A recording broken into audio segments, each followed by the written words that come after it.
That's one thing that I wanted to ask was with the Babylon Bee being the I assume to be the big brother of all of the apps that you own. How many times a day do you have to explain to people that it's satirical? Because I see the Twitter posts, I see the responses, and I see some of the outrage, and I go, it's clearly satire. Like, right. How many times do you find yourself having to explain the same thing over and over?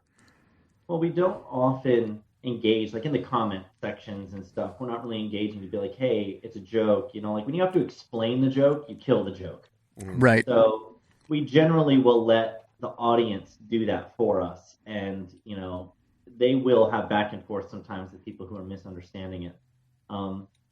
I think that for the most part, with the content that we put out there, it is being shared immediately with our audience, and sometimes it goes beyond our audience when they share it with their friends, and that's when you get these people coming into the fold who have no idea what the Babylon Bee is, or this is satire or something like that.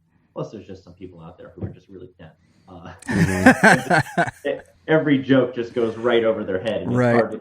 Satire, is an interesting form of humor and comedy. It's not 100% obvious that it's a joke, and that's part of what makes it work as satire. It's riding on the back of the truth. It's exaggerating the truth, but it's pretty close to it, and that's what makes it funny. And that saying that everybody knows, there's a grain of truth in every joke, or it's funny because it's true. Right.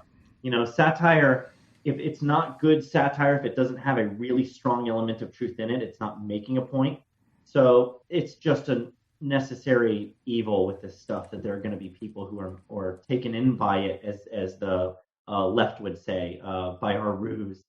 There's going to be those times where people misunderstand it. We don't address it too much. Every now and then we'll get emails from people who will be just furious with us, and it's funny, and we'll sometimes respond very sarcastically and give it right back to them.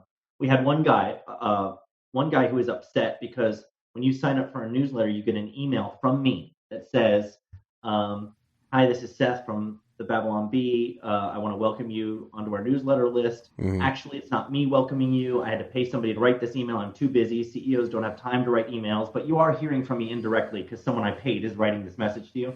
And he was furious that I wouldn't take the time to actually write it. I paid somebody else to do this. And he wrote this lengthy response to this email, expressing his indignation. And so I replied to that email saying that I was a little boy from India who they had asked to write a response to him. And I kept it going, and I signed it like Samir or something like that. And even pitched this service that will outsource email writing to you if you don't want to write them yourself. There's hardly any child labor involved. Oh my affordable. Gosh. And I just kept the joke going with him. And I think he finally got it at that point. That it's like, okay, wait a minute, this guy's messing with me. Right.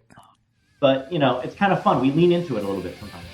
Well, I'm Seth Dillon, CEO of the Babylon Bee, and I'm here on the Reverend and Reprobate podcast, one that you should absolutely never waste your time with.